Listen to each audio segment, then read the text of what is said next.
Сәлеметсіңдер ме? Екінші негізгі НО студенттері. Бүгінгі сабақ тақырыбы Әзілхан Нұршайықов «Ақиқат пен аңыз» романы.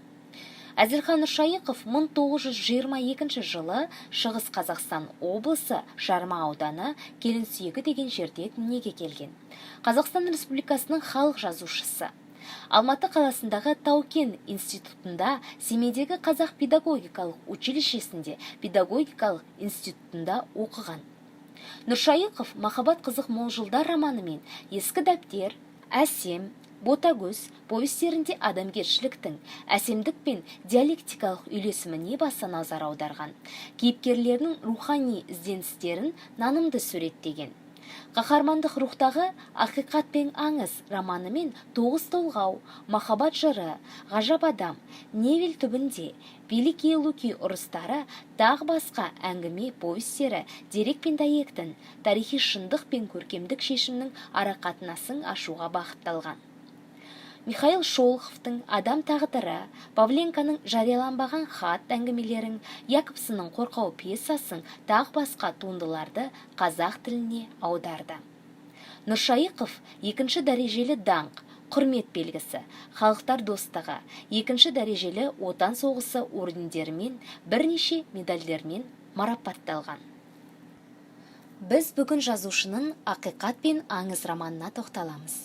«Ақиқат пен аңыз» Әзілхан Нұршайықовтың қаһармандық рухтағы шығармаларының бірі. Роман диалог 1978, 1980, 2009 жылдары жеке кітап болып жарыққа шықты. Шығарманың басты кейіпкері Бауыржан, Кеңес одағының батыры, жазушы, екінші дүниежүзілік соғыстың даңқты жауынгері, әскери қолбасшы, стратег және тактик. Баукеннің сонау балауса жастық шағынан бері Совет армиясының үздік мектебінде шыңдалу кезеңіне, Ұлы Отан соғысының отты жылдарынан бастап, күні бүгінге дейінгі ұлағатты өмір жолын шынайы фактілер аясында қызғылықты баяндайды.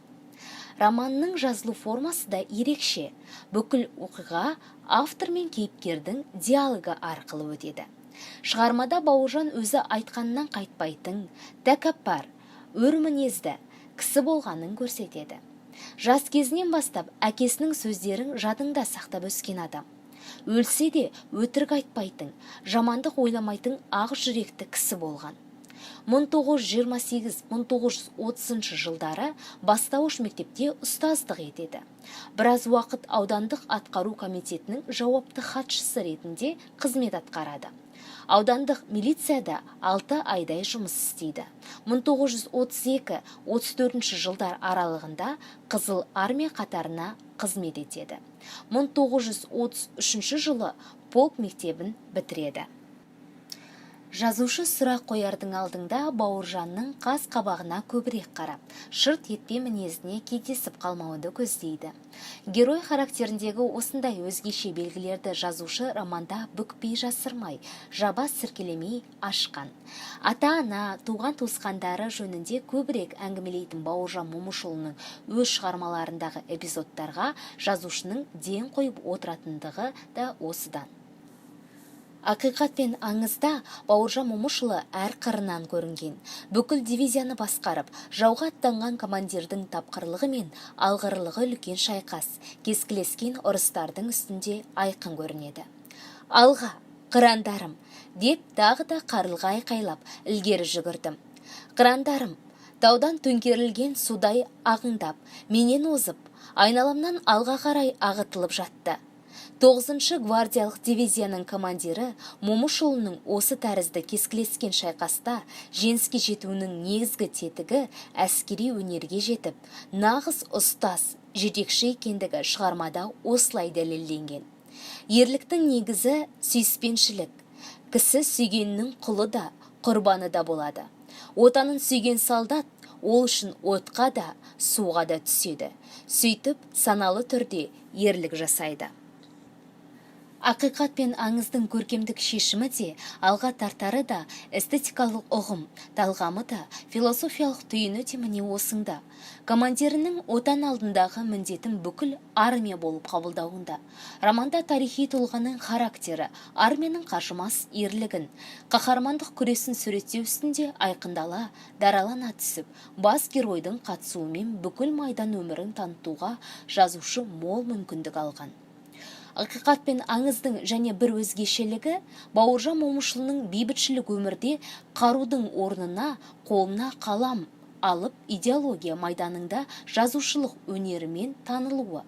Сонымен бұл романда Ұлы Отан соғысы кезіндегі ерлік пен батылдық, алғырлық пен тапқырлық, жауға деген ыза қат-қабат суреттеліп, патриотизм үлкен жеңістің рухани күшіне айналған. Отан соғысы кезінде небір қиын қыстау кезеңдерді басынан кешірген тарихи тұлғаның айқын көрінісін Бауыржан Момышұлы характерінен тапқан. Соғыс эпизодтарын, майдан өмірін жалпылама шолудан бойын аулақ салған жазушы характерді ашу үстінде деректі материалдарға көбірек жүгінеді де, сол арқылы Ұлы Отан соғысындағы қаһармандық, ерлік күресті әр алуан жақтарынан ашып, шығарманың халықтық сипатын көтерген. Бірінші тапсырмада бірнеше туынды берілген. Сол туындылардың ішінен жазушының аудармаларын табуларыңыз қажет. Екінші тапсырмада 5 сөйлем берілген. Сол сөйлемдердің рас не жалған екенін анықтауларыңыз қажет. Үй жұмысына батырлығы аңызға айналған Бауыржан. Мәңгілік жасай бер Бауыржан ата. Мен елімді Бауыржандай сүйе алсам. Тақырыптың бірін таңдап, шағын эссе жазуларыңыз қажет.